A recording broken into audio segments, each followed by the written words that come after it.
まとめとはいてらいらやらとえよわやたとえらやはぱおひやとえひなろいてfe no wa ne mai tai te ai ya to ara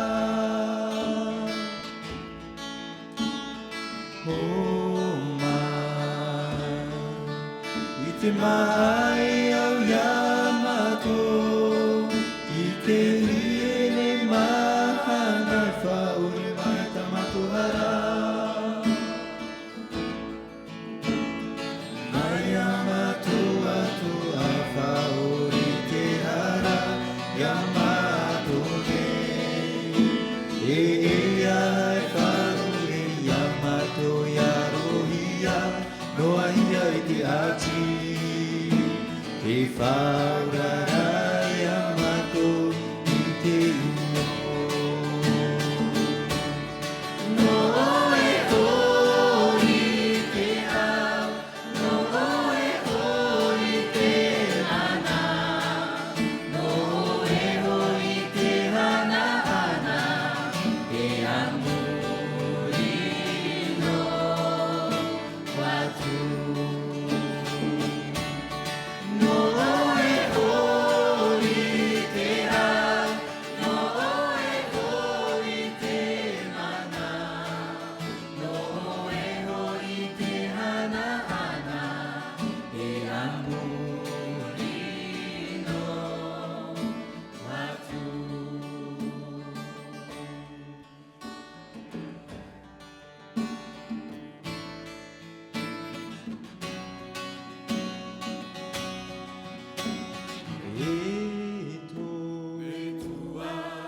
まとめとはいてらいらやらとえおわやてといらやはぱおひやとえひなろいてfe no wa ne mai te kiらやとあら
En continuité de cette belle prière, je vous invite à vous lever pour prier aussi un psaume, psaume 18, qui dit « Je t'aime Seigneur, ma force. Le Seigneur est mon roc, ma forteresse, mon libérateur, mon Dieu, mon rocher, en qui je trouve un abri, mon bouclier, la corne qui me sauve, ma citadelle. Je m'écrie, loué soit le Seigneur. »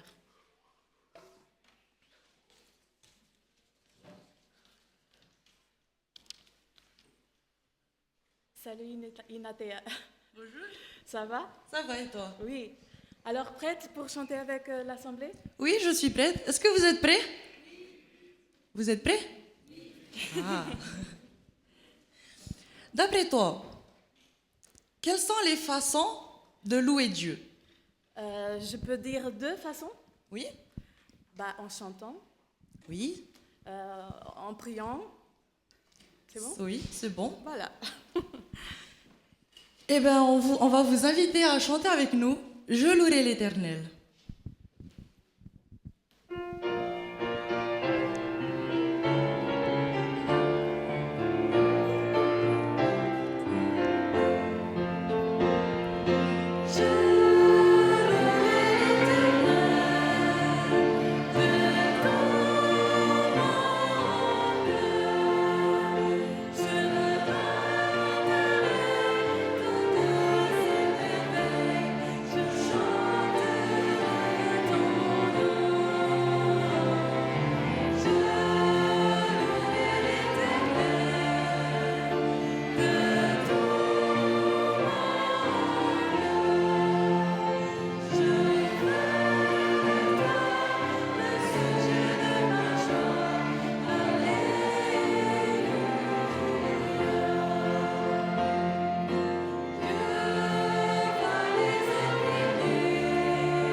Est-ce qu'ensemble nous pouvons chanter ou pas? On peut chanter. Alors, avec toute la force.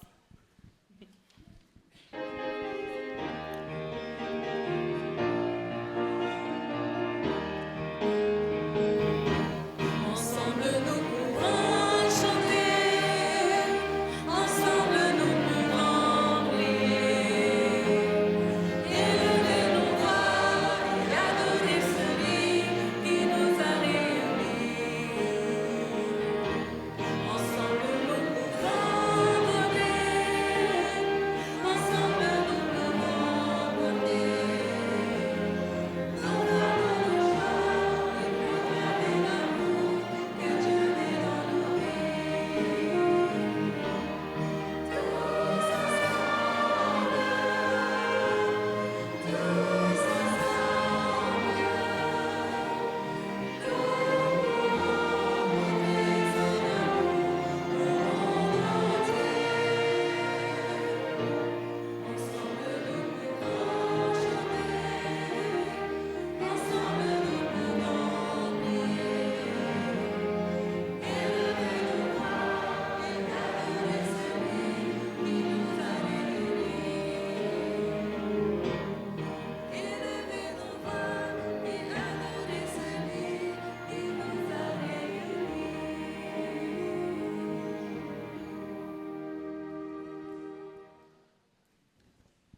Mathéa, assez souvent, nous demandons que Dieu vienne dans notre cœur.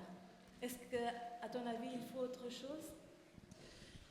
On demande à Dieu de venir, oui, mais je pense que c'est mieux aussi de lui demander de rester pour être parmi nous tous les jours. Tu es d'accord? Oui, je suis d'accord. Est-ce qu'on peut chanter ça aussi? Oui, on peut chanter. Viens dans mon cœur.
Amen.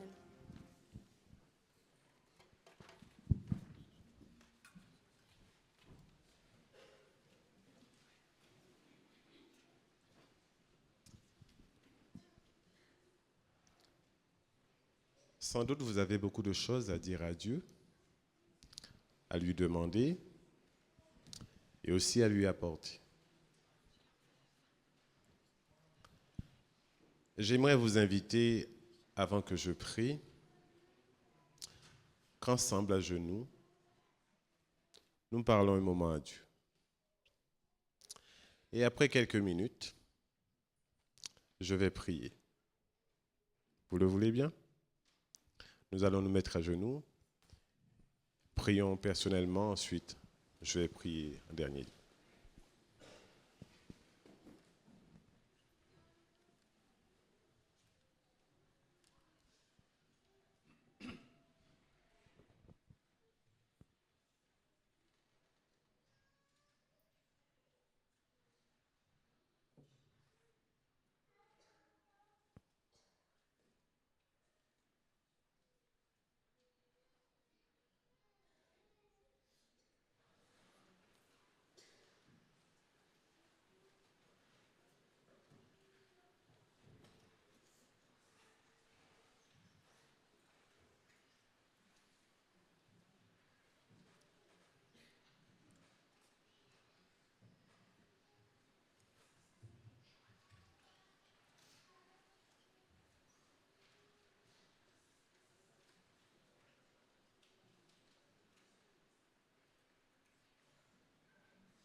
Éternel notre Père, notre Dieu, aujourd'hui nous sommes très heureux,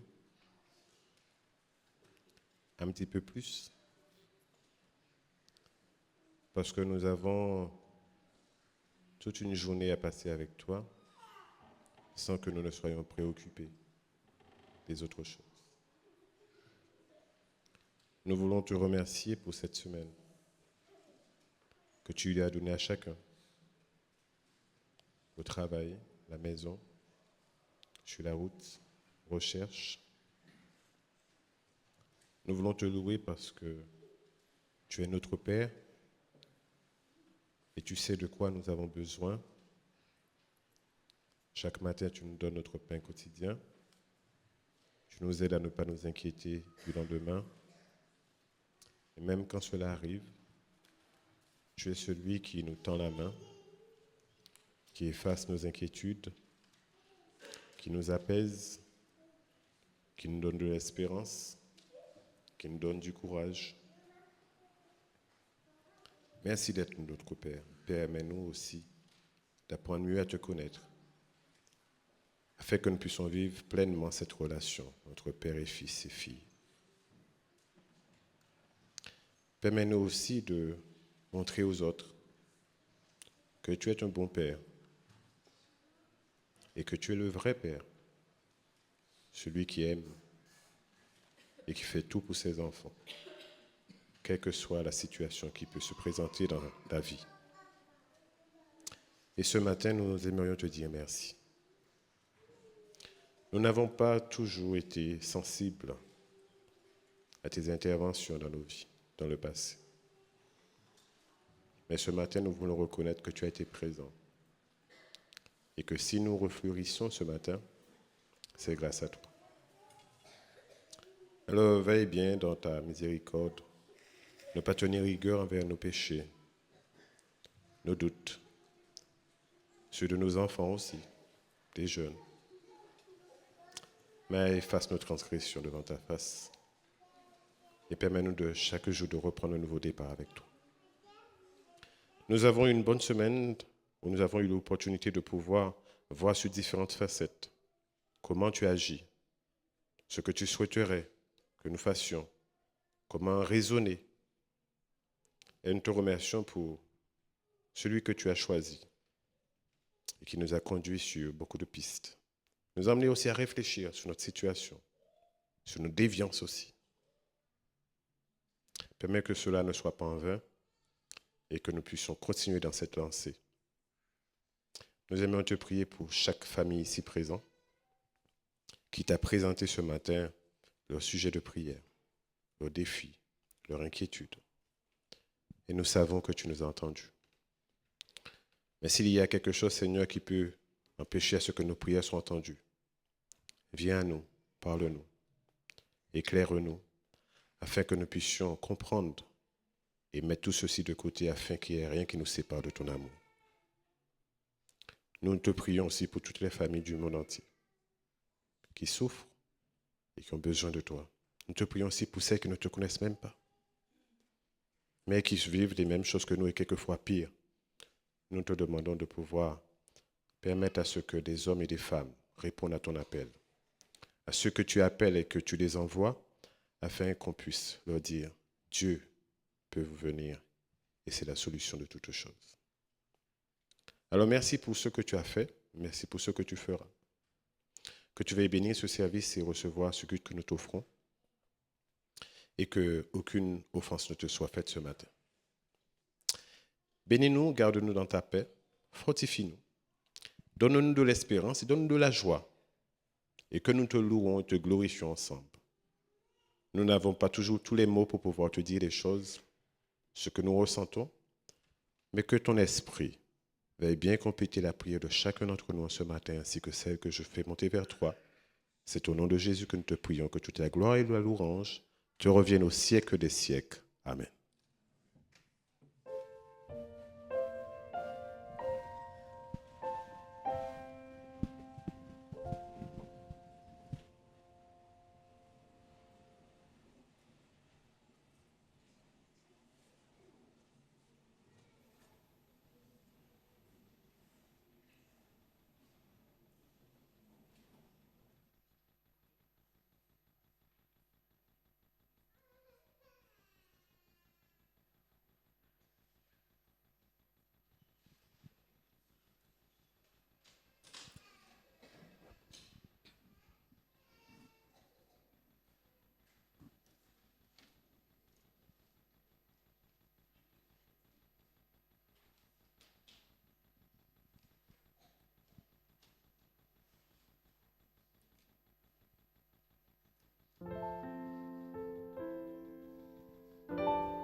Quando Jesus te chama e tu não vens, pra onde vais então?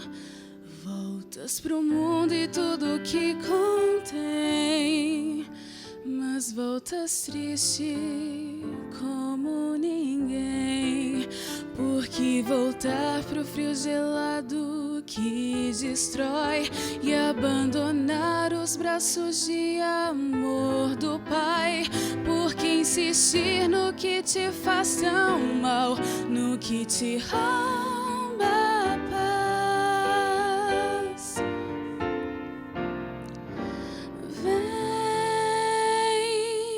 Vem pra Jesus. Vem pra Jesus. Agora é o momento, não podes deixar pra depois.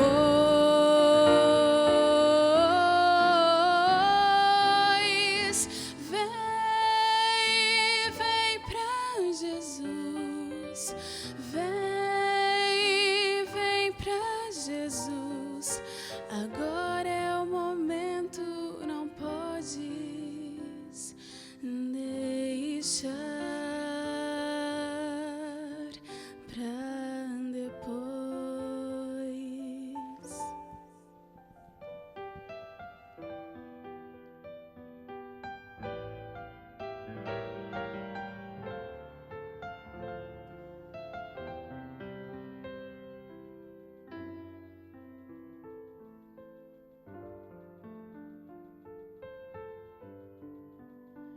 Quando Jesus te chama e tu não vens, pra onde vais então?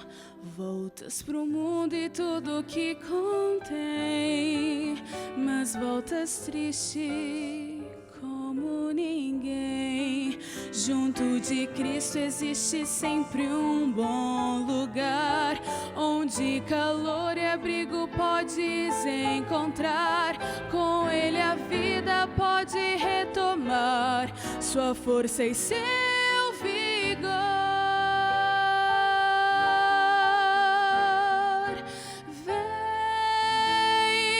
Vem pra Jesus. Vem pra Jesus. Agora é o momento, não podes deixar pra depois.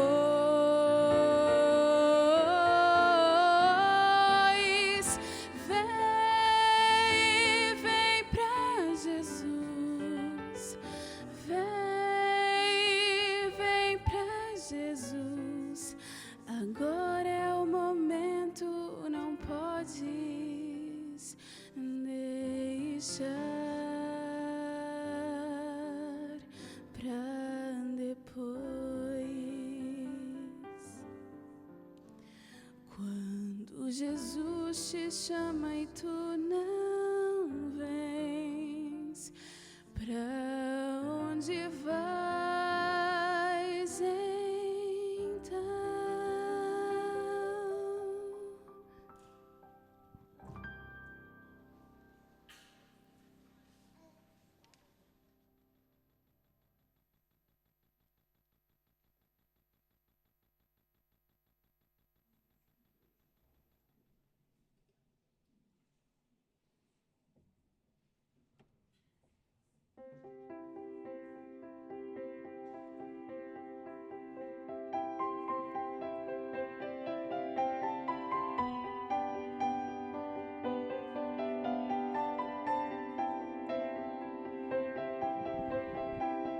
J'invite les enfants à me rejoindre pour l'histoire.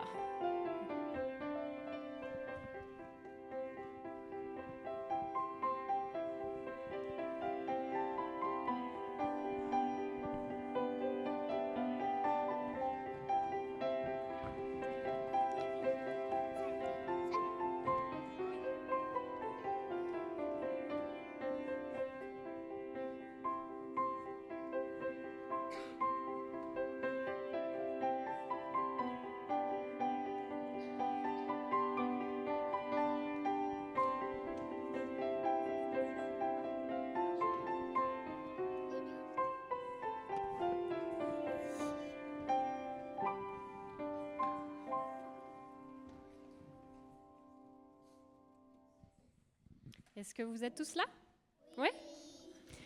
Alors, mon histoire pour vous aujourd'hui, ça se passe un petit peu comme cette semaine. Est-ce qu'il y en a parmi vous qui ont pu venir à la réunion de prière qu'il y avait tous les soirs? Ouais, il y en a quelques-uns?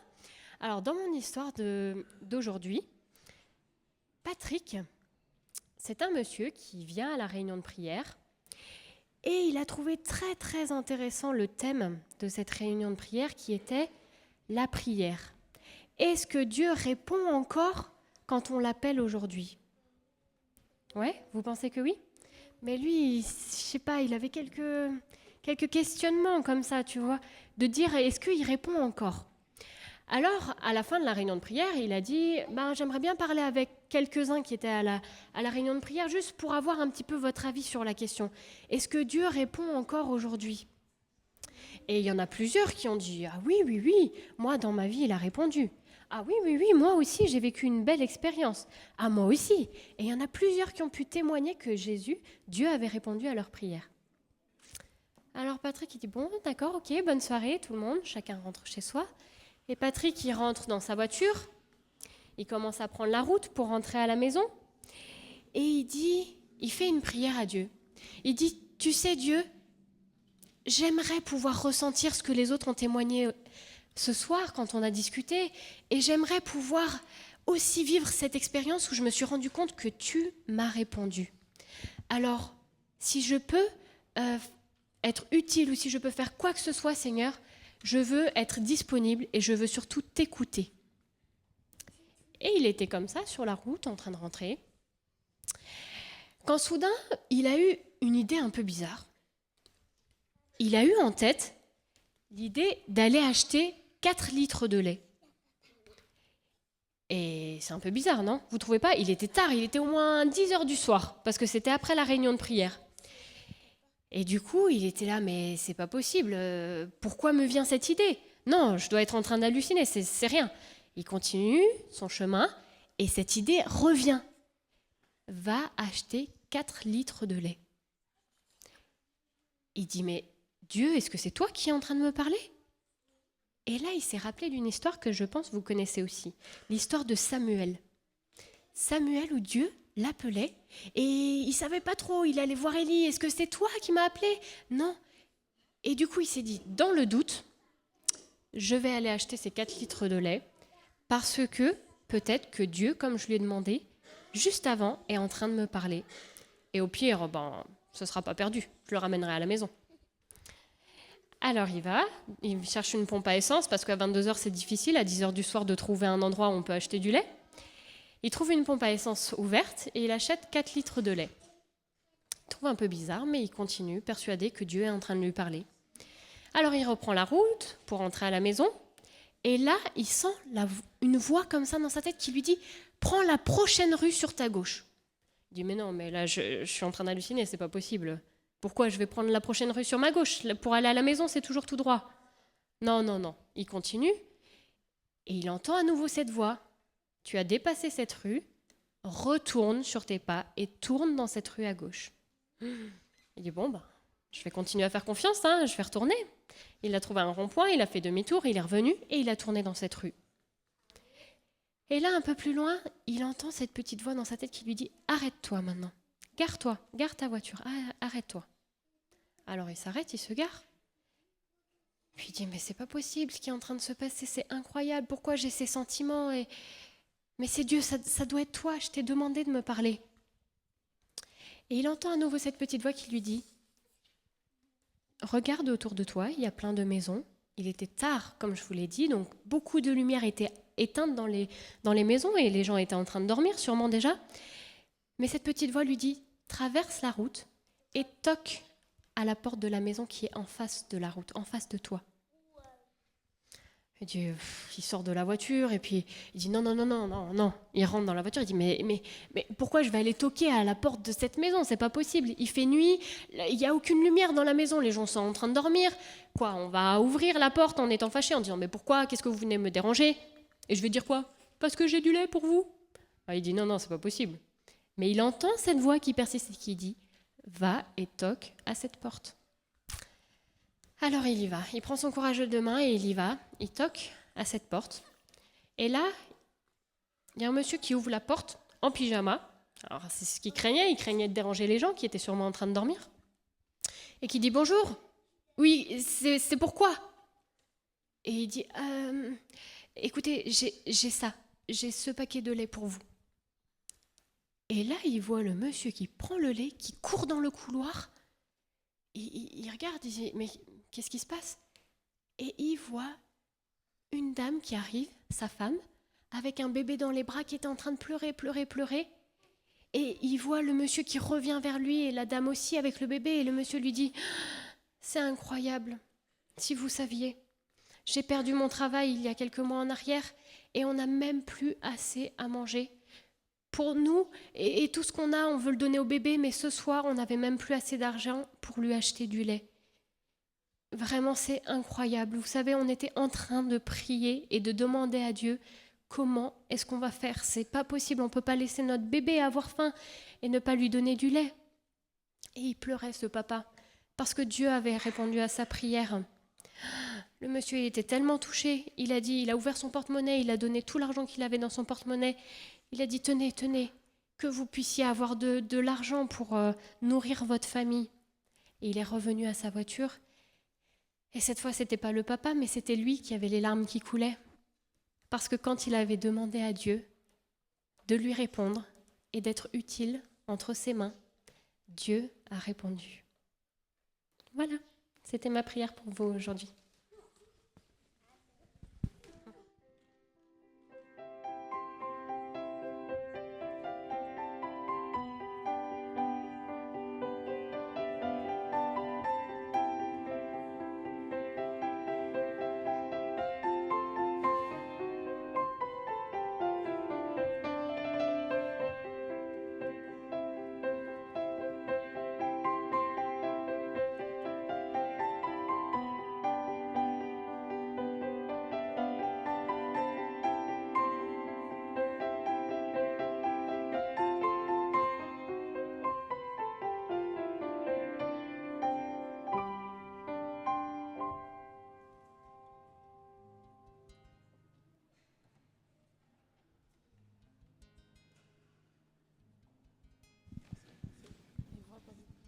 Test.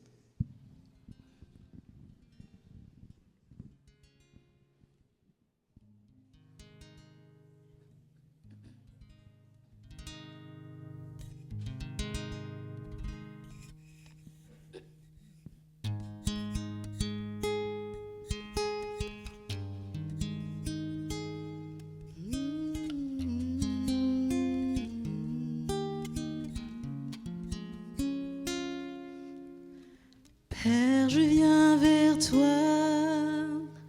encore une fois. Je sais que tu connais ma douleur,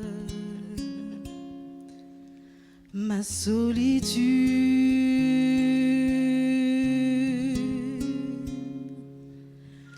Père, me voici, les genoux je fléchis, sachant que tu me prends tel que je suis. Librement, je viens comme ton enfant, me lancer dans tes bras.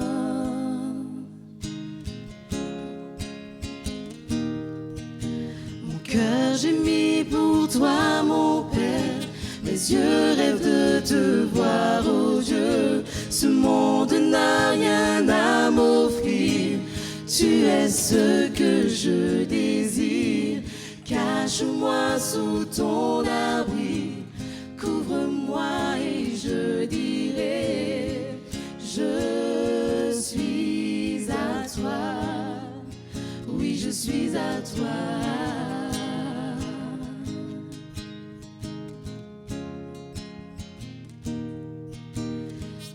Je viens vers toi encore une fois. Je sais que tu connais ma douleur, ma solitude.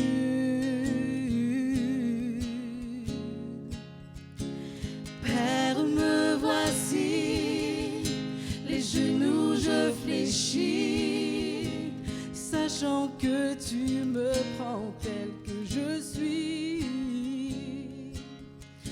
librement.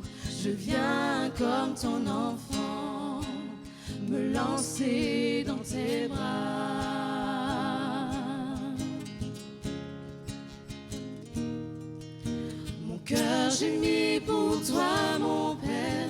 Mes yeux rêvent de te voir, oh Dieu. Ce monde n'a rien à m'offrir.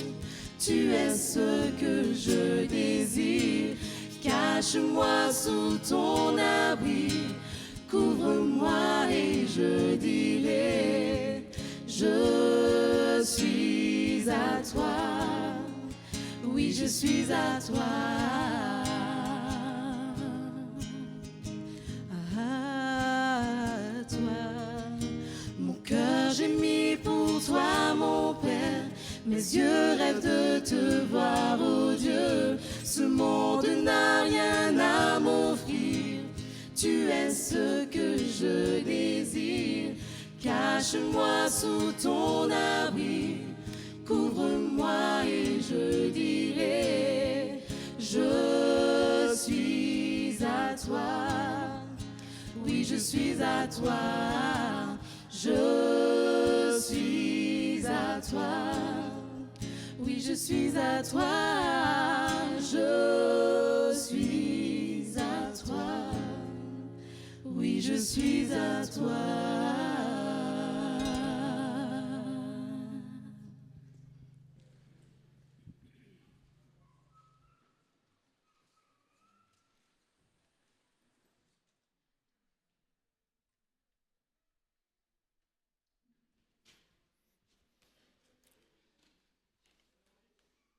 Ouvrons notre Bible dans Matthieu chapitre 6. Livre de Matthieu, chapitre 6, du verset 9 à 13. Matthieu, chapitre 6, 9 à 13. Voici donc comment vous devez prier. Notre Père qui es aux cieux, que ton nom soit sanctifié, que ton règne vienne, que ta volonté soit faite sur la terre comme au ciel. Donne-nous aujourd'hui notre pain quotidien. Pardonne-nous nos offenses, comme nous aussi nous pardonnons à ceux qui nous ont offensés. Ne nous induis pas en tentation, mais délivre-nous du mal. Que Dieu bénisse sa parole.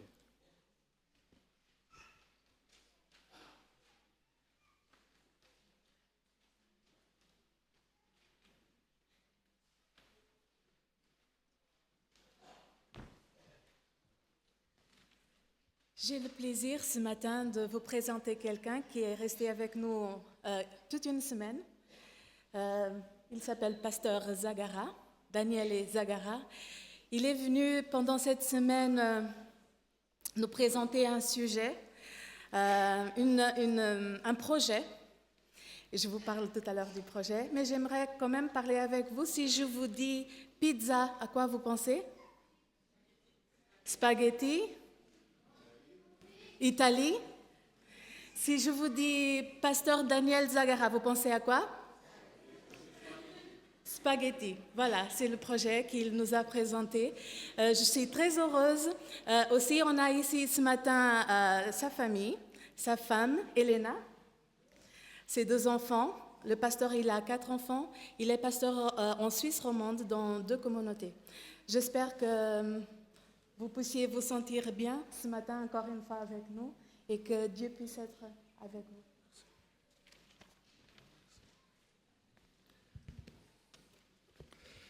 Elle a tout dit, donc on pourrait déjà chanter le chant final.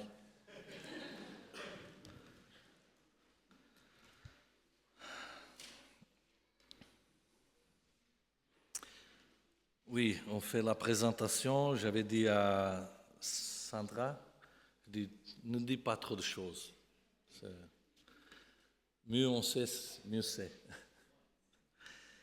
Mais quand on revient à la question des enfants, vous savez, les enfants, pour les parents, ils sont des grandes joies. Mais chez moi, et ce n'est pas la Suisse romande chez moi, hein, c'est l'autre côté, on dit petits enfants, petits soucis. Les grands enfants, des grands soucis. Et un des moments le plus, au moins pour moi, qui m'a touché profondément en voyant mes enfants tout petits, voilà, avec ces petits doigts, surtout les doigts des pieds, ça me donnait quelque chose de waouh, mais tu vois, tout est là, tout est parfait, mais regarde comme il est petit. Mais puis le moment plus important, c'est quand il commence à parler. Alors il y a une petite compétition qui s'installe. Est-ce qu'il va dire d'abord papa ou maman? Alors qu'est-ce que tu fais? Quand tu es là, tu commences à dire papa, allez répète, papa, hein? Et ton enfant il ne s'exprime pas. Hein? Puis arrive la maman, elle rien dit, et ton enfant il dit maman. Je dis, comment maman? Je vais t'apprendre à dire papa et tu dis maman. Hein? Ça ne va pas. Mais au final, je crois que c'est toujours la maman qui gagne. Hein? C'est un des premiers mots qu'ils apprennent les enfants, c'est maman. Après, ça vient papa. Mais c'est vrai aussi que quand ils grandissent, voilà, ils continuent à dire papa, maman. Et parfois, c'est maman qui dit, mais va chez papa. Au papa qui dit, oui, ok, j'ai compris, tu m'as appelé, mais va vers maman. Ça change, c'est pas qu'on n'a plus la joie d'entendre tes enfants qui t'appellent. Mais parfois, les soucis qu'ils t'amènent peuvent être assez lourds. Alors, on a besoin d'aide. Et parfois, on cherche de se soutenir l'un l'autre, on se soutient l'un avec l'autre pour répondre à les questions que les enfants, grandes ou petites, ils viennent vers toi à te poser. Le sujet de ce matin, c'est notre Père. Merci pour tous qui m'ont précédé par le chant. Hein, j'ai pu lire la traduction, c'était Notre Père. Et puis même tout à l'heure, le chant en portugais, merci. Tout va dans cette direction, d'aller vers Dieu notre Père. Et je crois que ça a été bien préparé, mon intervention. Je ne sais pas si mon intervention sera autant satisfaisante comme les chants qu'on vient d'écouter. Pourquoi notre Père? Pourquoi ce sujet?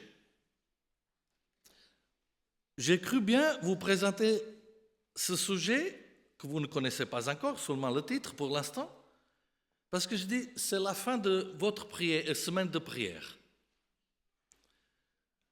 Et si on revient à cette question qui a été posée par les disciples à Jésus, apprends-nous à prier, Jésus leur a appris à prier et nous apprend à nous à prier en nous adressant à Dieu en disant notre Père, notre Papa.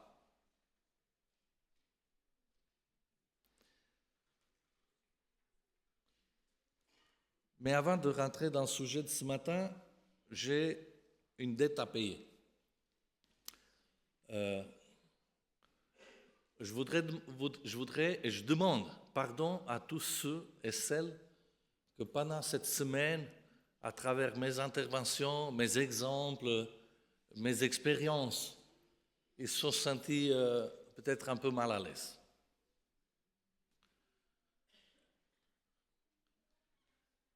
Je vous demande pardon parce que moi, je ne vous connais pas. Et donc, puisque je ne vous connais pas, je ne peux pas savoir si un exemple que je vous présente, ou même un témoignage, quelque chose que j'ai vécu, et ça vraiment correspond à ce que vous aurez voulu entendre. Alors, si quelqu'un parmi vous a été un peu effrayé, un peu blessé peut-être, je vous demande pardon.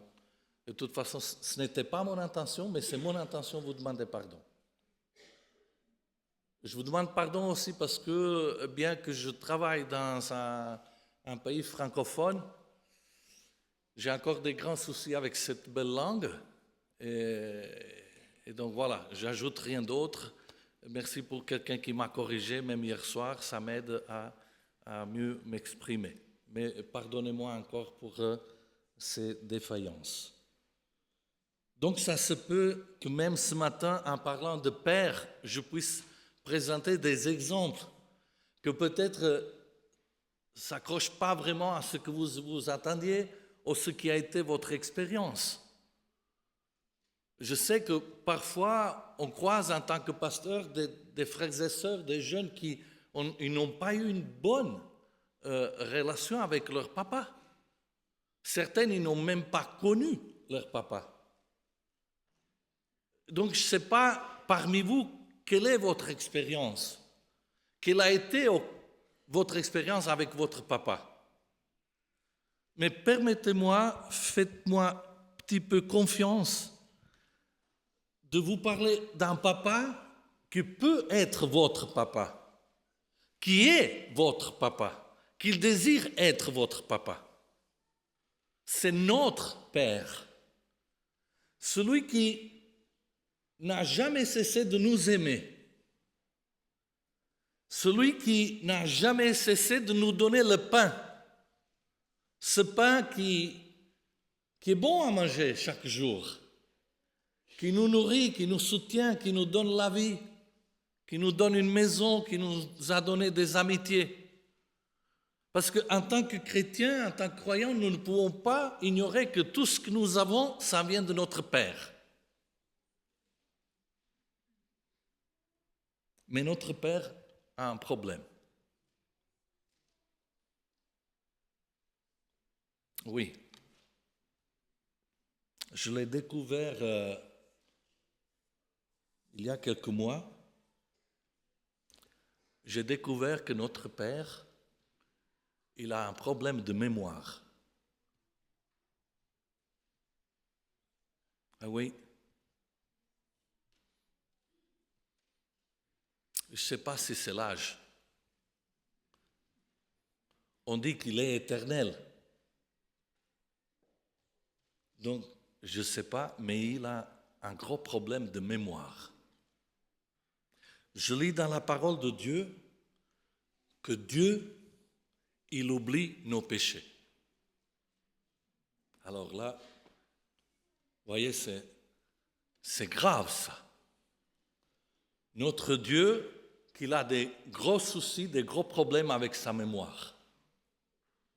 Il oublie nos péchés. Est-ce possible? Est-ce possible? Alors, il y a une parabole dans l'Évangile que je voudrais relire avec vous, qui se trouve dans le livre de l'Évangile de Luc au chapitre 15. Alors, bien, je crois que le texte biblique est inspiré dans sa forme, dans le concept, mais je doute un peu sous les titres. Je crois que ça, ce n'est pas tout à fait toujours inspiré. Alors, pour moi, je préfère que cette parabole ne soit pas la parabole du fils perdu, mais soit la parabole du père. Alors, si vous voulez lire avec moi, Luc chapitre 15, à partir du verset 11, il nous dit, un homme avait 2 fils. Le plus jeune dit à son père, « Mon père, donne-moi la part de l'héritage que doit me revenir. » Le père le partagea alors ses biens. Qui est notre Père? Qui veut être lui pour nous? Déjà, il a un problème de mémoire. Il oublie nos péchés. Et puis, à partir déjà de cette parabole du Père, il est un homme dont, pour lui, la liberté, c'est quelque chose d'important. Tu veux rester avec moi? Tu peux. Tu veux partir? Tu peux partir. C'est le Dieu de la liberté. C'est le Dieu qui t'aime au point même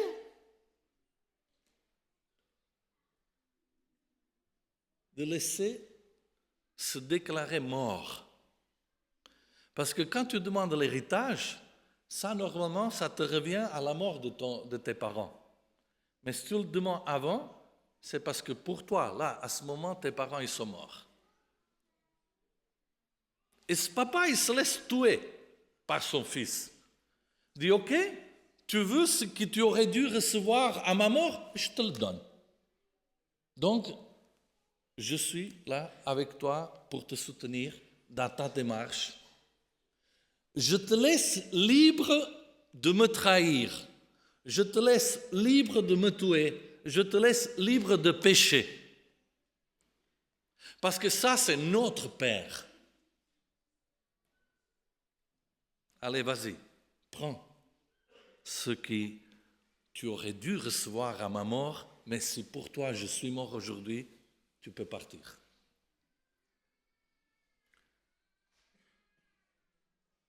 La parabole du Père nous dit que ce jeune, il s'en alla loin de son Père. Loin.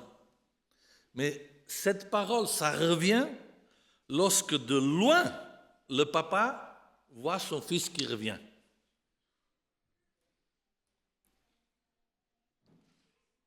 Qui est notre Père? C'est quelqu'un que même si nous sommes loin de lui, il se soucie de nous. Il nous aime.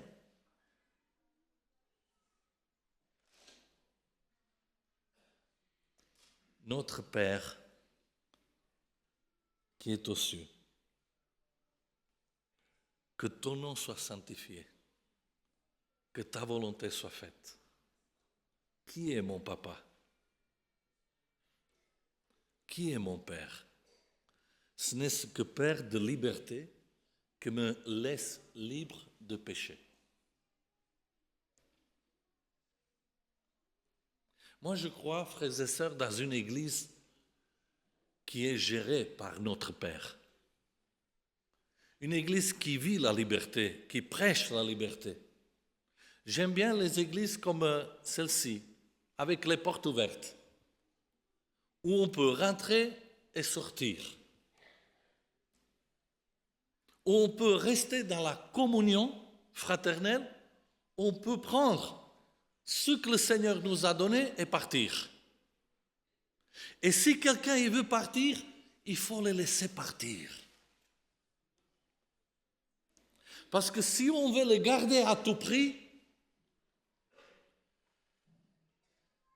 comment ils vont découvrir ce Père qui les aime à tel point de dire « Tu peux partir, mais je t'attends quand tu reviendras. »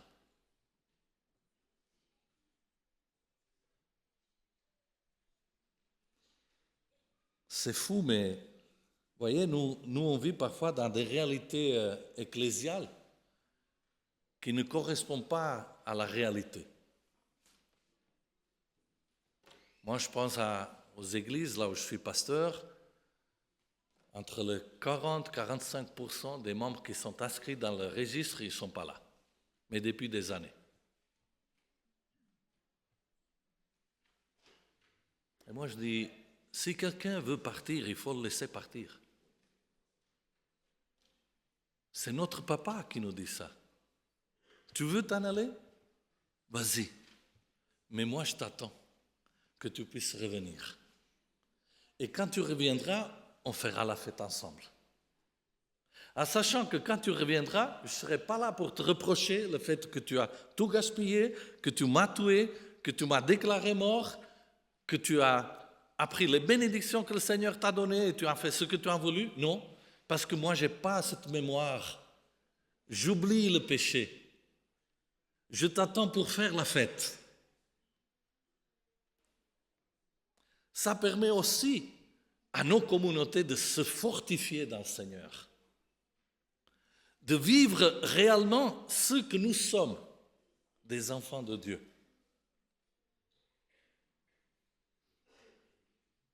Un père qui attend son fils et dès qu'il revient, il va le qualifier à nouveau réhabiliter, le purifier, une bonne douche, des nouveaux vêtements. Il reprend sa position, bien que le fils, il ne s'attendait pas à ça. Parce que notre Père, il a aussi une autre grande caractéristique, il est généreux. Pensez à tout ce que le Seigneur vous a donné jusqu'à ce moment de votre vie. Beaucoup, n'est-ce pas? Beaucoup de choses. Est-ce que vous êtes arrivé quelquefois d'attendre 3 heures avant de pouvoir manger? Ah, vous direz, ce n'était pas un bon restaurant. Non, ce n'était pas question de restaurant. C'était une période très difficile que je vivais parce que mon employeur, il avait pris la décision avec des pressions de me virer. Et la meilleure pression qu'il pouvait faire, c'est de renvoyer le jour de mon salaire. À cette époque, je travaillais pour une entreprise qui faisait 450 millions d'affaires pendant une année. Mais quand je passais dans le bureau pour prendre mon salaire, il me disait « Ah, on n'a pas d'argent. » Je dis « Comment vous n'avez pas d'argent ?» Un jour, 2 jours, 3 jours, une semaine, et puis le comptable qui me dit « Ah oui, attends. Oui, ton chèque est là, il a oublié de le signer. » J'ai dit « Ok, j'ai compris. Je connais un peu cette mélodie. Mais voilà, tu te retrouves, tu n'as plus d'argent dans ta poche. Tu n'as plus rien. » Est-ce que je dis, mon papa, il pourrait, lui, me laisser sans manger? Et pour autant, un jour, ce jour-là, que je ne peux pas oublier, je rentre chez moi et je n'avais plus rien à manger. Je dis, c'est pas possible. Mon Dieu, il garde sa fidélité, il est fidèle, il ne peut pas me laisser un jour sans manger. Je lui demande d'ailleurs le pain quotidien, c'est-à-dire chaque jour le pain. Je ne lui demande pas aujourd'hui le pain pour tout le mois, parce qu'à la fin du mois, le pain il devient dur. Donc je préfère qu'il me le donne fraîche tous les jours. Hein? Voilà. Alors je dis là, qu'est-ce que je vais faire? Mais après, en fouillant chez moi, je trouve 1 kilo de farine déjà préparée pour le pain. J'ai une petite machine qui prépare le pain. Je mélange le tout, je mets là-dedans, et quand je vais presser le bouton pour faire le pain, il me dit, il faut 3 heures. 3 heures. Et de temps en temps, j'allais regarder la machine. 2h45. Oh là là, je dis, mais dépêche-toi, j'ai faim. 1h45, j'ai dit, waouh, déjà ça va, c'est bon. Ça a été le seul jour de ma vie où j'ai mangé que du pain. Mais jamais le Seigneur m'a laissé sans le pain, sans manger. Jamais. Pourquoi? Parce qu'il est un Dieu généreux. Parce que lui, il oublie mes péchés. Il ne me considère pas par rapport à mes fautes. Au contraire, son amour va au-delà de ce que moi-même je puisse imaginer. Et comme ce fils qui revient à la maison, qu'il dit « Papa, je voudrais être ton serviteur », le papa ne lui répond même pas. Il dit « Écoute, ce n'est pas le cas qu'on discute de ça. Tu es mon fils. Et tu vas reprendre ta position. » Alors, je ne sais pas si ce matin, peut-être parmi vous, il y en aurait certaines qui sont en train de vivre dans leur vie spirituelle un peu comme ce fils qui est parti, qui s'est éloigné du Père. Mais vous pourriez me dire, mais attends, est-ce que tu penses que quelqu'un qui s'est éloigné du Père, il est ici présent à l'Église? Normalement, si on est à l'Église, on est tout près du Père. Oui, mais cette histoire, cette parabole du Père, il nous dit qu'il y en avait 2 de fils. Il y en avait un autre qui est resté à la maison, disons qui était à l'église, si on veut, et qui n'a pas compris son père. Ce n'est pas qu'il n'était pas d'accord avec son fils, son frère, pardon, il n'était pas d'accord avec son papa. Il dit, mais qu'est-ce que tu es en train de faire, papa? C'est pas possible. Tu ne peux pas oublier les péchés. Tu ne peux pas oublier les péchés de ton fils. Il dit même pas mon frère, ton fils. Est-ce que Dieu peut oublier nos péchés, frères et sœurs? Oui, c'est lui qui l'a dit. Je l'efface et je l'oublie. Alors, pour ceux qui voudraient aller vérifier, Jérémie 31, Ésaïe 43, à vous de trouver après le bon verset. Mais j'efface et j'oublie. Alors, si en tant que famille spirituelle, nous, on prendrait la même attitude de notre Père, qui efface et oublie le péché, qu'est-ce qui changerait dans notre vie? Qu'est-ce que ça changerait dans notre vie communautaire? Nous, qu'on a passé une semaine autour de ce sujet, prier pour sauver. Je prie afin que l'autre soit sauvé. Je prie afin que l'autre puisse rencontrer le Seigneur dans sa vie. Mais avant toute chose, il faut que le Seigneur puisse servir de moi. Alors Seigneur, d'abord, pardonne mes péchés, oublie mes péchés, et que je puisse apprendre aussi à oublier les péchés des autres.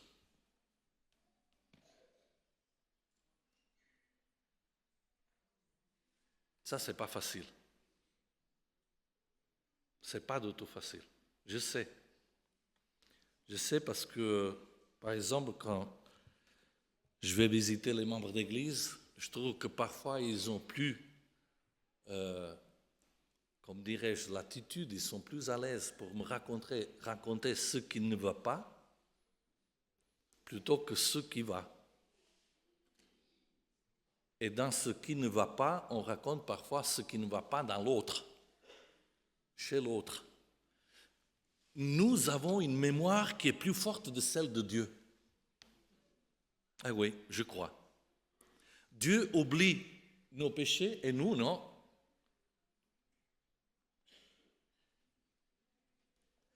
Un jour, on était à commission de nomination et un frère, il se présente avec un cahier.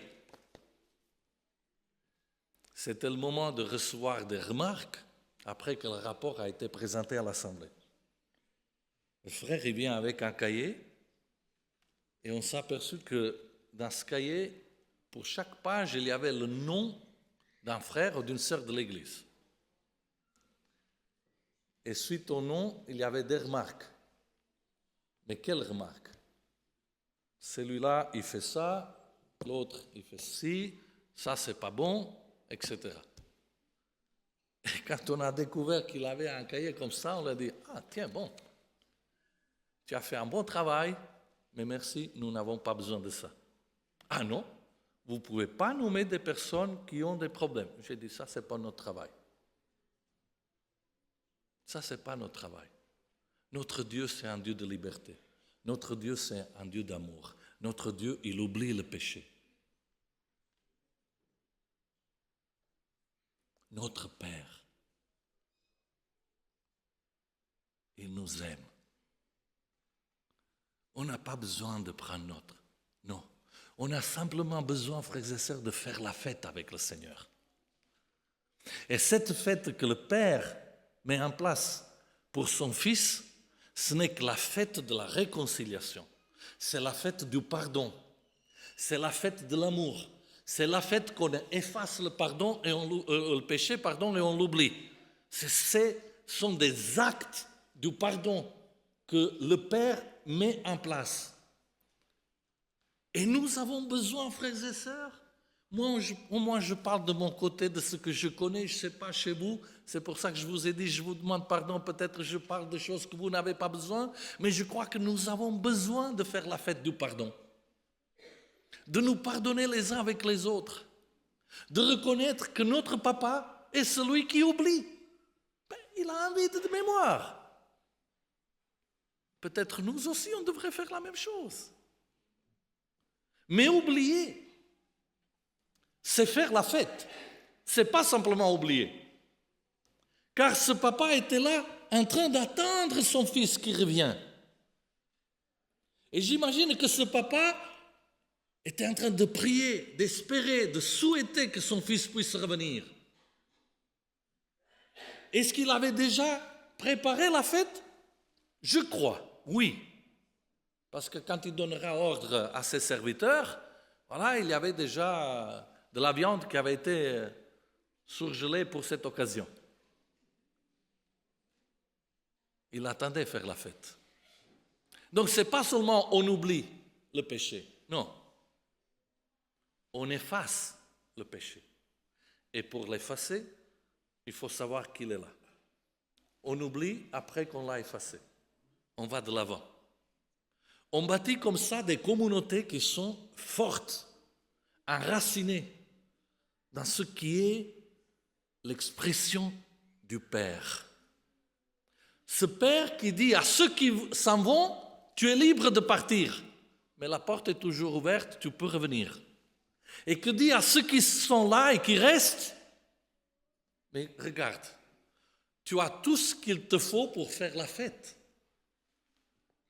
Qu'est-ce qu'il dira le papa à son fils, celui qui est resté à la maison? Tu as tout ce que j'ai. Tout ce qui est à moi est à toi. Donc, toi qui es resté ici, tu peux avoir la même attitude que moi, c'est-à-dire accueille ton frère, oublie son péché et faire la fête avec lui. C'est ce qu'a fait le papa. Donc, le papa, il dit à son fils, celui qui est resté, fais comme moi. Parce que tout ce que j'ai, ça t'appartient. Tu peux faire la même chose. Ah, ça change ça. Ça change la façon de vivre dans la famille. N'est-ce pas? J'aurais voulu raconter une histoire aux enfants. Mais voilà, le programme a dit que c'était différemment et je ne me suis pas proposé parce que j'ai dit, je ne sais pas après si j'arriverai à le faire. Mais j'aime beaucoup une histoire d'un gamin dont j'aime aussi changer le nom de temps en temps, comme ça, ceux qui le connaissent, ils disent, ah, ça, je ne connais pas cette histoire, mais à la fin, c'est toujours la même. Je change seulement le nom, le prénom de l'enfant. Ce matin, je vais l'appeler Pierre, parce qu'en France, le Pierre, voilà, c'est un nom qu'on connaît bien. Pierre, c'est un gamin de 8 ans qui aime bien la nature, il aime bien se promener. Vous l'imaginez maintenant qu'il se promène tout seul dans les sentiers d'où ça lève. Et puis voilà, puisqu'il est en train d'admirer le panorama, le jet d'eau, Genève, tout ça, il rate le petit chemin, il tombe, il glisse, et il arrive juste à s'accrocher à une branche. Mais au-dessus de lui, la falaise, la mort. Et le petit, qu'est-ce qu'il fait? Au secours! Au secours! Heureusement qu'il y avait d'autres personnes qui étaient en randonnée. Ils entendent au secours, au secours. Et quand ils trouvent ce gamin, ils disent, il faut le sauver. Alors arrive le premier, il se met là à genoux, hein? Il se couche par terre parce qu'il doit le prendre avec sa main. Mais il n'arrive pas. Il faut que le gamin, lui aussi, fasse un petit effort pour reprendre la main de son sauveur. Et alors il dit, allez, le jeune homme, prends ma main. Et le gamin qui dit, non, mais je comprends, tu as peur, mais prends ma main, je vais te sauver. Mais le gamin, non, il ne bouge pas. Et alors ce premier homme qui est arrivé, il dit, mais il faut chercher un autre moyen pour l'aider. Allez, au secours, il y a un enfant là qui risque de mourir. Et puis il arrive un autre monsieur et il dit, mais attends, fais-moi essayer peut-être, ça va l'enfant, t'inquiète pas. Il essaie un peu de le tranquilliser, un petit peu de psychothérapie. Vite fait, on n'avait pas assez de temps pour faire 2, 3, 4 séances, donc c'était une chose rapide. Alors voilà, écoute, prends ma main parce que moi, doucement, et l'enfant terrorisé dans la peur, il dit, non, je ne vais pas prendre ta main. Non, absolument pas.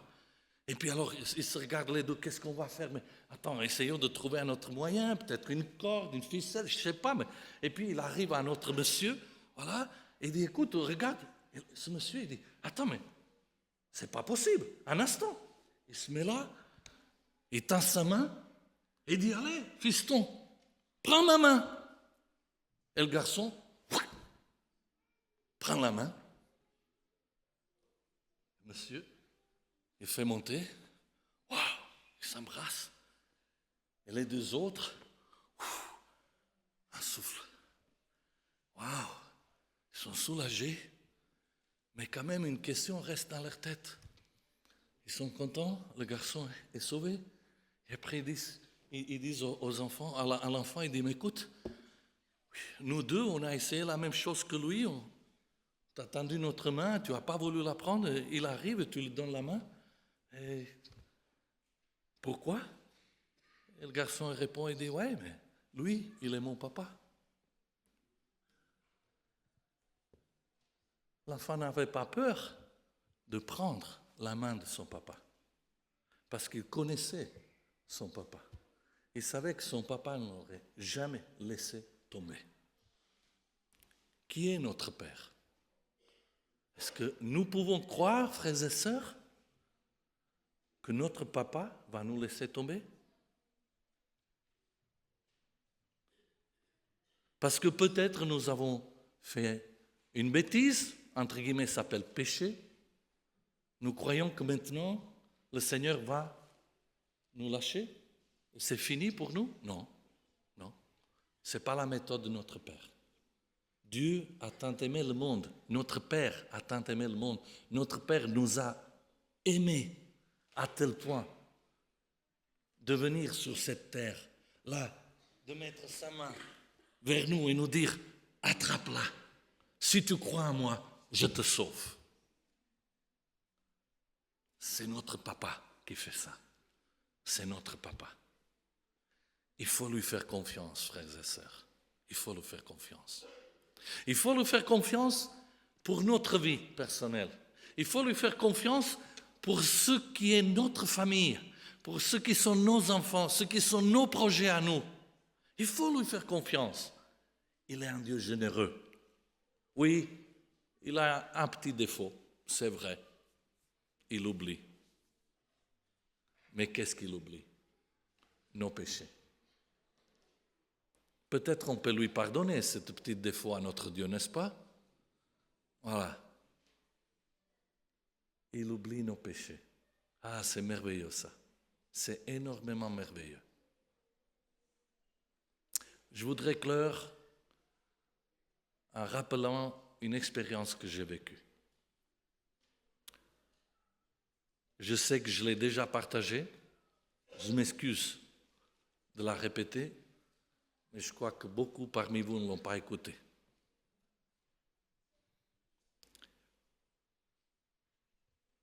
C'était un moment de mon ministère,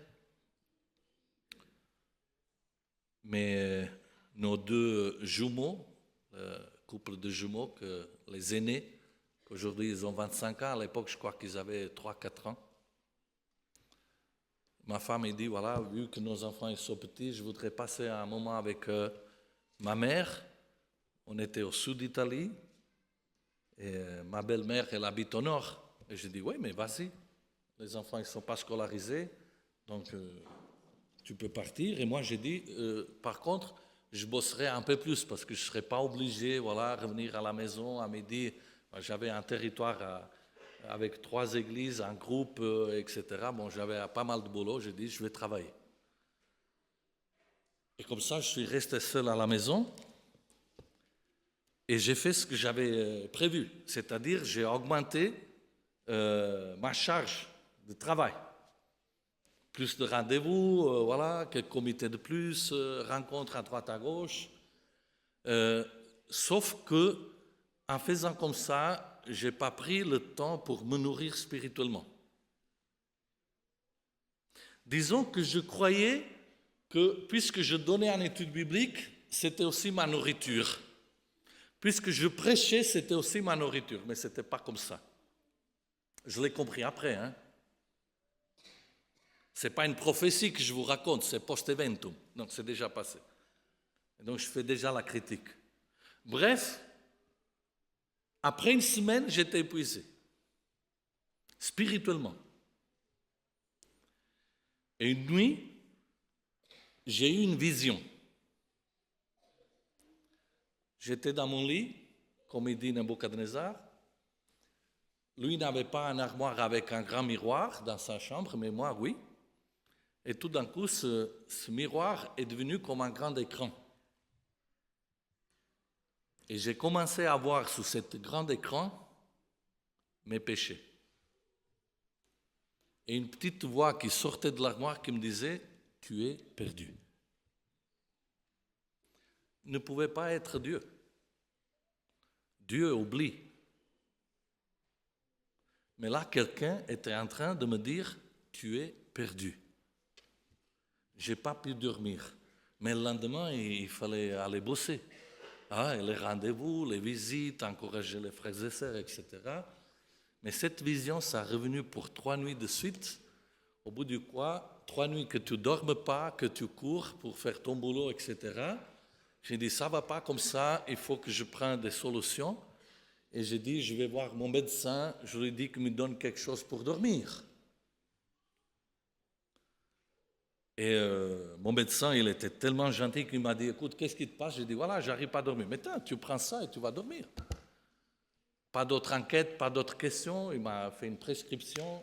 Je suis parti chercher le médicament. Le soir, j'ai dit, maintenant, je vais dormir. Quand tu es épuisé, quand tu es fatigué, et surtout quand tu as 7 attaques qui te disent, tu es perdu, tu es perdu, tu es perdu, tes péchés sont là, qui se répètent, cet écran qui est devant toi, moi, je crois qu'on peut malheureusement arriver à perdre un peu de raison, un peu de sagesse. Et moi, quand j'ai lu les prescriptions, là, le petit bulletin de ces comprimés, j'ai dit, voilà, ah bon, alors, une, ça suffit. Mais moi, ça fait 3 nuits que je ne dors pas, j'en prends 3. Comme ça, je vais rattraper, tu vois, je vais dormir. Et je prends 3 pilules. J'avais déjà parlé au téléphone avec ma femme pour nous donner la bonne nuit, mais je n'avais rien dit à ma femme pour ne pas l'inquiéter, ni que j'avais ces visions, etc. Je me mets au lit, j'ai dit finalement cette nuit on va dormir. Mais m'arrive un coup de fil. Un coup de fil de la Sicile, là où j'étais avant pasteur. Une sœur, une amie chère à notre famille qui m'appelle et me dit écoute, il y a un problème chez nous. Là dans l'église, il y a un problème. Donc, je te demande ton intervention. J'ai dit, oui, écoute, c'est bien, mais demain. Non, il me dit, ce soir. Il faut que tu le fasses ce soir. Je dis, écoute, moi, je ne peux pas ce soir. Je ne suis pas à l'aise, je ne suis pas bien. Demain. Il me dit, non, c'est ce soir que tu dois le faire. Mais alors, j'ai dit, quel est le problème? Il y a une sœur qui veut se suicider. Oh, je dis, attends, c'est quoi? Juste maintenant? Non, elle ne peut pas en discuter demain, après-demain. C'est quoi? Il me dit non. Elle a ce problème, il faut que tu l'appelles tout de suite parce que quand tu étais pasteur là, tu avais un bon contact avec elle. Je te demande, s'il te plaît, de téléphoner tout de suite à cette sœur. J'ai dit, écoute, je ne peux pas parce que moi, je n'ai pas la force pour l'aider. Moi, je suis crevé, je suis cassé. J'en peux plus. Je viens même de prendre des médicaments pour aller dormir parce que ça fait 3 nuits que je ne dors pas. Cette sœur et amie de famille, elle est très intelligente. Elle me dit, ouais, je ne vois pas que tu as pris des médicaments. Qu'est-ce que tu as pris? Et moi, j'avais la boîte encore là, à côté. Je dis, j'ai pris ça. Et tu n'as pris combien? Ah ben, je n'ai pris 3. Elle met de côté cette information. Et après, elle revient à nouveau sur la sœur qui était en train de se suicider. Elle m'a dit, je ne te laisserai pas tranquille si tu ne téléphones pas à cette sœur. J'ai dit, ok, je vais le faire, mais après tu me laisseras tranquille. Alors, j'appelle la sœur, on a une vingtaine de minutes de partage, de prière. La sœur me dit merci, je comprends qu'elle ne va pas se suicider, elle ne l'a pas fait, de toute façon, elle est encore aujourd'hui vivante. Et puis j'ai dit, finalement, je peux dormir. Mais à 4h30 du matin, je me réveille et j'avais à mes côtés ma femme. Et l'autre côté, un médecin. Je dis, qu'est-ce qui se passe là? Et le médecin qui me dit, Monsieur Zagara, doucement, doucement, ne vous inquiétez pas. Vous avez failli mourir parce que vous avez pris trop de doses de ce médicament. La sœur m'a téléphoné afin que je puisse sauver quelqu'un, mais en réalité, ce coup de fils m'a sauvé à moi.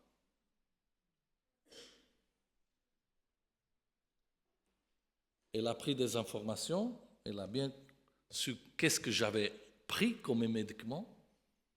Elle a fait venir en avion ma femme tout de suite chez moi, un médecin. Ma femme m'a dit que je me suis même levé. Je suis allé ouvrir la porte et je suis allé me coucher. Mais je n'ai pas mémoire de ça. Celle qui m'a dit, c'est toi qui nous as ouvert la porte. Je n'ai pas mémoire de ça. Le Seigneur a voulu me sauver, physiquement. Mais pour moi, il restait toujours la question spirituelle. Toi, tu es perdu. Toi, tu es perdu. Alors j'ai parlé avec mon Dieu et j'ai dit, Seigneur, je crois que cette voix qui vient, qui sort de l'armoire, faites attention si vous avez des armoires, hein? Faites attention. Hein? Je dis, cette voix qui sort de l'armoire, elle a raison.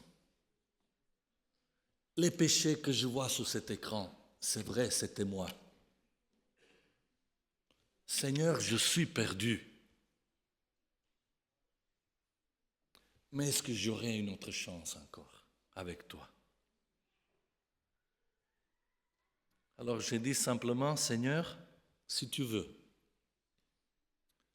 s'il te plaît, donne-moi la possibilité de témoigner du salut que tu m'offres en Jésus-Christ. Que je puisse dire que tu as tout effacé, que tu as démonté l'armoire et que tu as écrasé la voix qui sort de cette armoire. Et avec ma femme, on s'est pris bien sûr un moment de repos, détente. Voilà, j'avais besoin physiquement et spirituellement.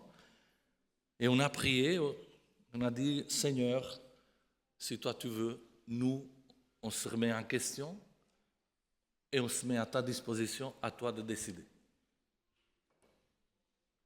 Et le même jour, je reçois un courrier de la part de l'Union italienne qui me dit, aux ordres, au bureau. Il faut que tu viennes à Rome, au bureau, on doit discuter. Bien sûr, ils étaient inquiets pour ma condition. Mais le même jour, il m'arrive un autre courrier. Frère Zagara, on vous invite en Sicile pour une semaine de prière, dans la même église où il y avait la sœur qui voulait se suicider. Alors j'ai dit à mon président, à qui dois-je obéir? Je vais au bureau, parce que c'est la même semaine, c'est la même date, où je vais en Sicile pour une semaine de prière. Et le président m'a dit, il faut que tu ailles en Sicile. Va témoigner de ce que le Seigneur a fait pour toi. Amen. Dieu oublie. Dieu oublie, parce que Dieu est grand. Il nous accueille.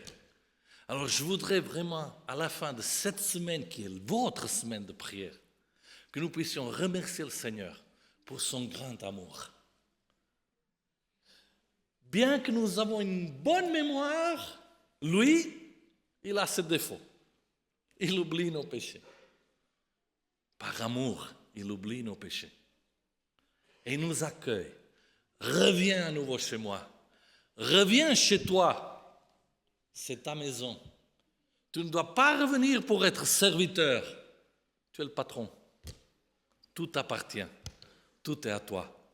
Le Seigneur n'attend que d'agir dans notre vie, de nous façonner, de nous remplir de sa présence, afin que nous puissions aussi, nous, accueillir les autres.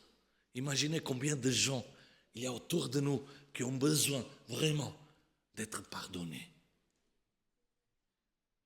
d'être soulagés dans le sens de culpabilité, qui sont brisés, blessés, fragilisés par ce qu'ils ont vécu. Quelle bonne nouvelle de connaître notre Père. Notre Père. Et nous, ses enfants, nous sommes là pour parler aux autres de notre Père. Dieu vous bénisse, mes frères et sœurs. Je vous remercie de tout mon cœur pour la joie que vous m'avez accordée de passer cette semaine avec vous. Soyez bénis. Amen.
Oui, nous sommes tous fils. Que nous soyons fils qui a un retour chez lui. Que nous soyons ces fils qui est chez lui mais perdu. Comme le dit pasteur, nous avons un Père aimant qui pardonne. Tout nous appartient parce que cette Père nous a donné. Alors, je vous invite les diacres à passer dans leur rang afin que nous puissions partager avec nos frères de cette communauté, mais aussi des frères de loin, ce que Dieu nous a donné.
Notre Père, 3 fois saint, merci. Merci infiniment car tu as fait de nous tes enfants. Tu nous as donné le droit d'entrer par la porte. Nous te sommes reconnaissants. Seigneur, nous te sommes reconnaissants car dorénavant, tu as mis en nous les dispositions afin que nous pouvons t'écouter. Nous te sommes reconnaissants car en toi, nous nous sommes dignes en Jésus-Christ. Bénis les offrandes, bénis ceux qui ont donné, Seigneur, bénis aussi ceux qui n'ont pas donné. Mets en nous la sensibilité de partage. Seigneur, toi qui nous as bénis, toi qui nous as comblés de joie, garde-nous dans cette joie. En Jésus. Amen.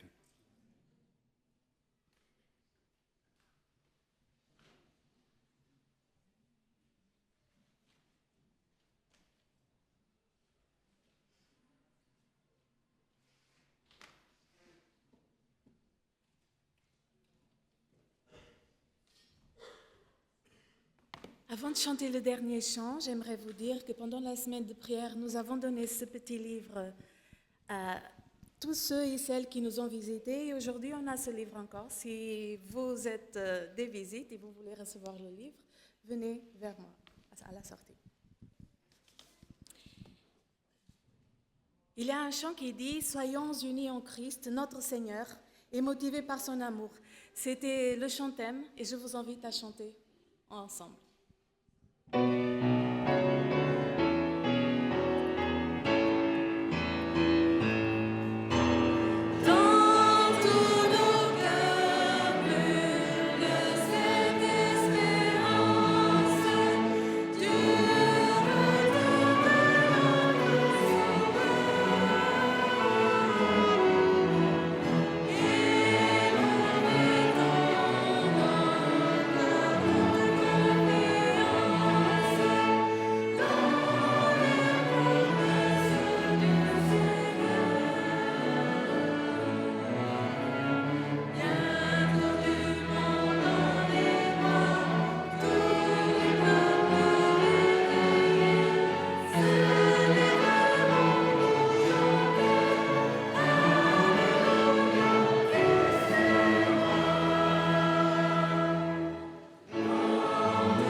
On fera après. Je préfère que nous puissions clore ce moment de prière et de louange ensemble. Le Seigneur connaît nos cœurs. Le Seigneur connaît vos cœurs, vos soucis, vos inquiétudes. Et c'est encore une fois de plus, frères et sœurs, je vous invite à lui faire confiance. Mettez vos soucis dans ses mains. Il est riche, il est généreux. Il vous aidera. Et je pense à ceux et celles qui, parmi nous, ils sont en prière pour demander au Seigneur d'être conduits dans leur choix. À ceux et celles parmi vous qui se questionnent et disent, Seigneur, est-ce que toi tu es vraiment là pour me soutenir, pour m'aider, vu mes difficultés? Ou à ceux et celles qui vivent encore dans un moment de doute par rapport à leur vie spirituelle, peut-être un sens de culpabilité qui s'est installé et qu'on a de la peine à enlever. Croyez en Dieu, notre Père. Alors recevez la bénédiction encore une fois de la part du Seigneur, ainsi comme l'apôtre Paul a laissé à l'église de Corinthe. Frères et sœurs, soyez dans la joie. Travaillez à vous perfectionner. Encouragez-vous. Vivez en plein accord dans la paix. Et le Dieu d'amour et de paix sera avec vous. Que la grâce qui transforme nos cœurs, qui provient du Seigneur Jésus-Christ, que l'amour manifesté de la part de Dieu, notre Père, ensemble avec l'Esprit Saint, soit avec vous tous. Amen.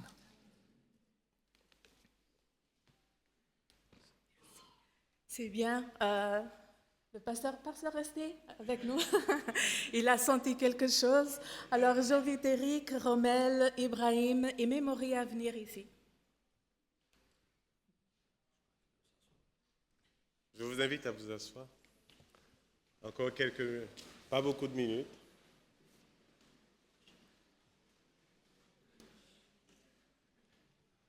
Vous l'avez sans doute remarqué parmi tous les intervenants que nous avons eu l'opportunité de voir sur la chaire pendant cette semaine de prière, une équipe.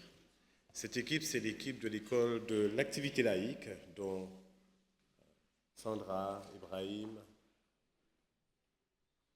Romel et Mémorie.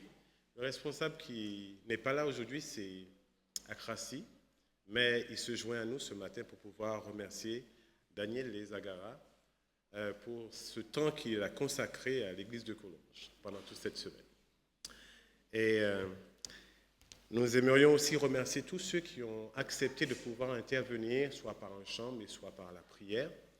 Et nous leur invitons aussi à se programmer ou à se préparer pour notre prochaine occasion. Ce matin, j'aimerais inviter Daniele à venir jusque devant nous. C'est vrai qu'il est resté debout pendant quelques temps. Tu peux rester. J'aimerais aussi inviter Elena, sa femme, ainsi que André et Gabriel. Je l'ai dit en français. Andrea et Gabriel.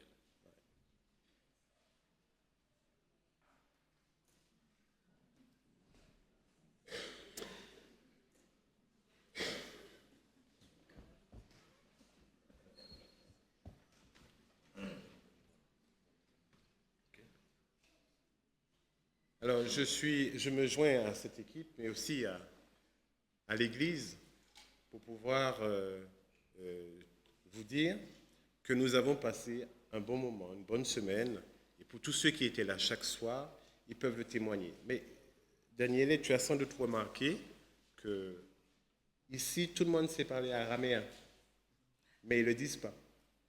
D'accord? Ils ne disent pas toujours Amen fort, mais ils savent le parler. D'accord? Mais par contre, ils savent parler la langue des sourds. Et généralement, comment on dit merci ou bien on dit Amen avec le langage des sourds? Tu vois? Alors tu sais quand tu viens ici, comment leur demander de pouvoir dire Amen?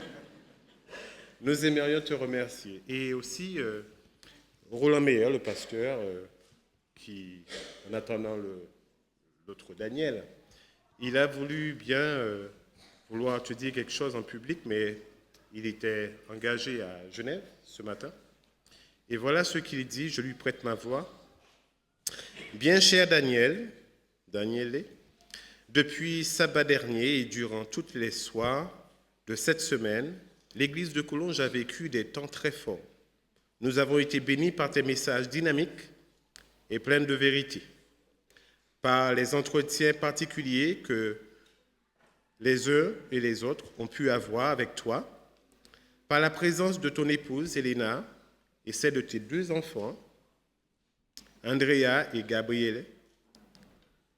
Quand ils ont pu venir, nous avions aussi besoin d'entendre ce que nous avons entendu et de vivre ce que tu nous as permis de vivre durant ces temps de partage, d'études, d'écoute et de réflexion.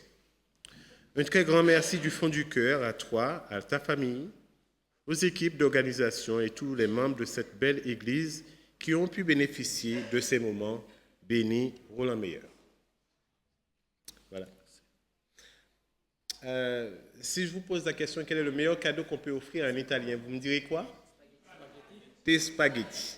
Eh bien, nous avons pensé à cela et nous savions c'est ce que vous auriez dit. Alors, nous voulons l'offrir une boîte de spaghettis. Il ne mange pas que des spaghettis et comme il aime beaucoup lire, nous avons pensé à lui et nous aimerions lui offrir ces bons de l'édition Payot ou bien de la librairie Payot où il pourra bien sûr se fournir un livre et choisira ce qu'il désire manger intellectuellement. Nous n'avons pas pensé qu'à toi parce que tu n'es pas venu seul. Nous avons pensé aussi à Elena.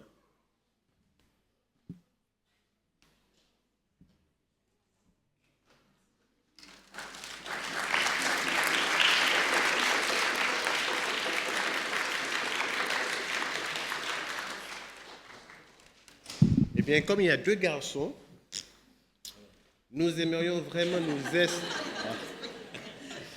Comme il a déjà un cadeau dans la main, alors il remet rapidement à son papa son cadeau. Nous avons pensé à eux parce que nous avons pris du temps de votre papa pendant cette semaine qu'il aurait pu passer.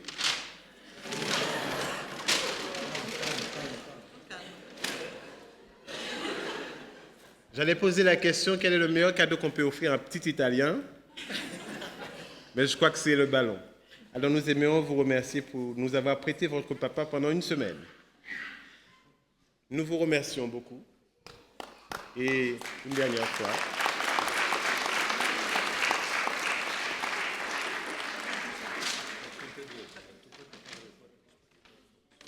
Nous allons manger avec Daniele en bas. Tous ceux qui veulent se joindre à nous, vous pouvez le faire. Alors allez chercher votre repas. Nous allons manger avec lui un dernier moment et passer aussi un moment d'échange. À vous tous, je vous souhaite déjà bon appétit et bon sabbat à tous.